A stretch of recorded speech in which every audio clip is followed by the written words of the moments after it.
النهارده جايه اتكلم معاكم عن جرح الام. جرح الام ليه بيحصل؟ ايه اشكاله او ايه علاماته؟ طيب جرح الام ليه بيحصل؟ بيحصل او ايه هو جرح الام الاول؟ فكره ان هو جرح عميق قوي، بيحصل من اهمال او قسوه او تحكم او غياب او الحب المشروط اللي الام ممكن تكون بتقدمه. واحنا هنا مش جايين علشان لا نجلد ولا نلقي بالتهمة على حد، بس جايين عشان نفهم احنا ليه في حياتنا بيحصل لنا كده بس. فعشان نفهم لازم بنبتدي من العمق. ففكرة الأم المهملة أو الأم المتحكمة المسيطرة الشرطة الحب، اعملي كذا عشان أحبك، الحب المشروط، أو غياب الأم إن هي مش موجودة، ده من الحاجات اللي بتسبب لنا جرح الأم. طيب أشكال جرح الأم أو كيف يحدث جرح الأم.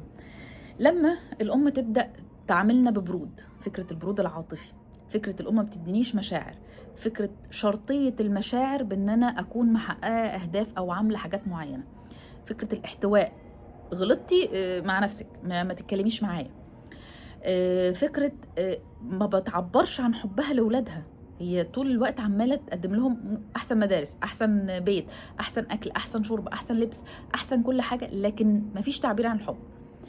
طيب فكرة ان انا بحضن وبعمل وببوس وبقول بس عشان انا عرفت ان ده صح، مش عشان انا حابة اعمل ده.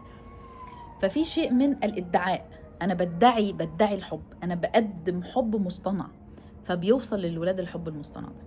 طيب فدي الام الباردة في المشاعر او اللي مش عارفة تدي مشاعر. الام الناقدة، عيني بتقع على الغلط، كل شوية بشوف الغلط، ما بشوفش في ولادي غير الغلط.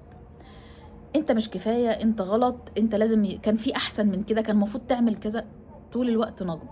الام المتحكمه، لازم كل حاجه اللي هي توافق عليه واللي هي عايزاه، او لما تعمل كذا انا هحبك، لما تعمل كذا، ففكره الحب المشروط.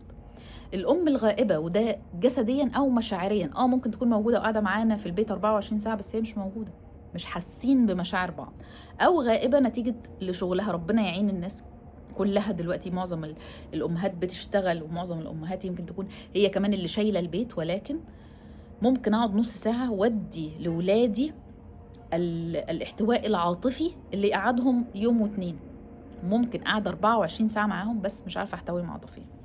طيب الام المحتاجه اللي هي اصلا كانت تعاني من جرح الام، او كانت تعاني من احتياجات معينه ولم تلبيها لنفسها، وبالتالي اتعاملت مع اولادها بان هي بتلبيها لهم، فيظل تلبيتها لاحتياجاتهم مشوهه لان هي ما لبتش احتياجات نفسها في الاول. فمهم قوي نعرف ده. طيب ايه العلامات اللي تعرفني ان انا عندي جرح الام؟ انا كشخص اعرف ازاي ان انا عندي جرح الام؟ علامات نفسيه او علامات عاطفيه. اول حاجه ان انا مش كفايه، بحس بنفسي ان انا مش كفايه، مهما عملت انا مش كفايه، بحس بنفسي مهما عملت انا مش كفايه. طيب صعب عليا ان انا احب نفسي، صعب عليا ان انا اعمل حاجات لنفسي، دايما شايفه ان انا بعمل حاجات للاخرين، بتبسط اكتر لما بعمل حاجه للناس. عندي خوف من الرفض او خوف من الهجر، فانا خايفه، انا طول الوقت بتعامل من مساحه خوف، خايفه ولادي يبعدوا عني، خايفه ولادي ما يحبونيش، كلها مساحات خوف. طيب جلد الذات على اقل حاجه، انا بجلد نفسي على اقل حاجه. احساسي بالحزن بلا مبرر، مفيش حاجه حصلت بس انا حزينه، او عملت انجاز مش عارفه اتبسط بيه قوي، او حاسه بفراغ داخلي. كل الحاجات دي، العلامات دي لو موجوده فينا نعرف ان احنا عندنا جرح الام. طيب ايه تاني في العلاقات؟ بتعلق بسرعه او بتجنب، التجنبي او المتعلق القلق يعرف جرح الام. بستعجل، عندي استعجال، يلا انجاز، يلا سرعه، عشان انا بخدم المثاليه. عندي صعوبه في وضع الحدود، ما بعرفش اقول لا، عندي صعوبه في وضع الحدود. عندي بختار دايما شركائي يكونوا محتاجين، سواء اصدقاء في علاقات، يكونوا ناس محتاجه مش ناس سويه، لان انا عندي احتياج فبتعاطف لا شعوريا مع الناس اللي محتاجه برضه. طيب ايه تاني؟ بدور دايما على حد يطمني من بره، محتاجه اطمئن، محتاجه حد يقول لي بحبني، محتاجه حد يديني حضن. كل دي علامات بتقول لنا ان انا اعاني من جرح الام. طيب في السلوك اليومي، انا ارضاء الناس ده فوق ارضاء الجميع، ده انا عايش عشان ارضي الناس، اعرف. فكره ان انا عندي حساسيه مفرطه للنقد، مع اي نقد انا مش مستحمل، ما بستحملش النقد خالص.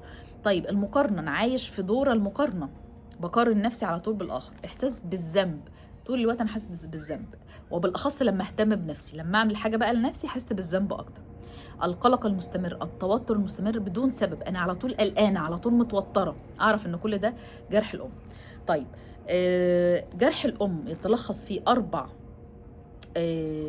يعني اوجاع، هي حب، احتياجي للحب، غضب، احساس بالذنب، احساس بعدم الكفايه.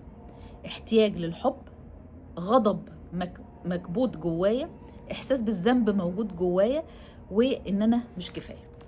طيب ازاي نتعافى من جرح الام؟ اول حاجه الاعتراف بالجرح، تاني حاجه السماح بان انا اعبر عن المشاعر المتولده من هذا الجرح، تالت حاجه تفريغ المشاعر، اعمل عمليه تفريغ لهذه المشاعر.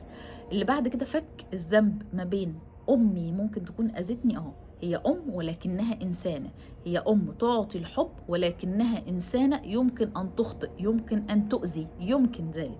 فلما ابدا استوعب ده، وده مش معناه ان هي مش ام او مش معناه ان هي مش انسانه، انا مش هشيلها صفه من الصفتين، هي ام وانسانه، فالام بتعطي الحب والانسانه بتخطئ زي ما كلنا بنخطئ. لما ابدا اتكلم مع نفسي بده هتبدا مشاعر الغضب اللي موجوده جوايا تهدأ. طيب الخطوه اللي بعد كده فكره اعاده الامومه لنفسي. اللي بيحصل ان احنا لما بنعاني من جرح الام بنبدا نديه لاولادنا، نديه للاخرين. حضرتك محتاجه لما تعاني من جرح الام تدي الامومه لنفسك، فاعاده الامومه النفسي. طب اعاده الامومه النفسي دي هعمل فيها ايه؟ اول حاجه اسال نفسي سؤال، هو انا محتاجه ايه؟ انا محتاجه ايه دلوقتي؟ وما توقعش ان الاجابه تكون سهله، بنقعد نسال نفسنا الى ان نعتاد السؤال نفسه ما كناش بيتسال، فاجابته مش هلاقيها على طول. فانا كنت انا محتاجه ايه دلوقتي؟ ازاي البي هذا الاحتياج لنفسي؟ تعاملاتي مع نفسي فيها لطف ولا فيها قسوه، فيها جلد ذات ولا فيها فرحه بالانجازات؟ تعاملاتي مع نفسي عامله ازاي؟ النقطه اللي بعد كده هي فكره بقى بناء الحدود. بعرف ابني حدود، اولها بقول لا بلا مبرر ولا لازم ادور مبرر لكلمه لا؟ ما بسامحش نفسي في كلمه ان انا اقول لا دي، اصلا ما انا ممكن ازعل الناس. النقطه اللي بعد كده بعرف الصوت الداخلي، لما بيجي لي صوت داخلي بعرف ده صوتي ولا ده الصوت بتاع امي، بعرف اميز. لما بعرفش اميز اعرف اميز وابدا اطلع الصوت الداخلي واحط مكانه صوت جديد. بعرف استقبل الدعم واطلبه ولا ما بعرفش؟ فمهم اعرف استقبل الدعم واعرف اطلبه. اخر حاجة هي الصبر والتكرار، لان هذه الجروح جروح عميقة، فمحتاجة مني اصبر واكرر واصبر تاني واكرر تاني الى ان واحدة في واحدة ابدأ اتعافى او اتشافى من جرح الام. طب هل في تمرين يقدر يساعدني ان انا اعرف الجرح بتاعي درجته كام؟ في تمرين بسيط عبارة عن مجموعة اسئلة هنسألها لنفسنا، ومن خلالها هقدر اعرف درجة الجرح عندي قد ايه وازاي ممكن اتعامل معاه. طيب اول حاجة هيخاطب التمرين اسئلة خاصة بالمشاعر الداخلية. هل انا بحس ان انا مش كفاية مهما عملت؟ صعب اطلب الدعم؟ بحس بالذنب لما بهتم بنفسي؟ عندي خوف من الهجر؟ بحس بفراغ داخلي ولا لا؟ دي 5 اسئلة. نعم بدي 1، لا بدي 0. طيب العلاقات، بتعلق بسرعة؟ بختار ناس مؤذية او ناس محتاجة؟ بتحمل اكتر من اللازم؟ عندي صعوبة في وضع الحدود وبالاخص في كلمة لا، عندي صعوبة في ده؟ محتاجة اطمن دايما؟ طيب الصوت الداخلي عشان نعرف نجيبه، بكلم نفسي بقسوة؟ بنقد نفسي على اقل الحاجات، في نقد داخلي؟ بحمل نفسي مسؤولية مشاعر الاخرين؟ النقطة اللي بعد كده علاقتي بأمي، حتى لو هي كانت متوفية محتاجة ان انا اتكلم في المساحة دي. كانت مشاعري معاها مشاعر متلخبطة؟ بحس ان هي ما احتوتنيش كفاية؟ بحاول اكون قوية طول الوقت؟ دي كده 16 سؤال. مع كل سؤال نعم بحط 1، لا بحط 0. فلو كانت الإجابة بتاعتي من 0 ل5 يبقى ده جرح بسيط بتعامل معاه بتمارين الوعي، بعي وبدرب نفسي على فكرة ازاي اتعامل مع الجزئية دي، فتمارين الوعي هتكون كافية جدا.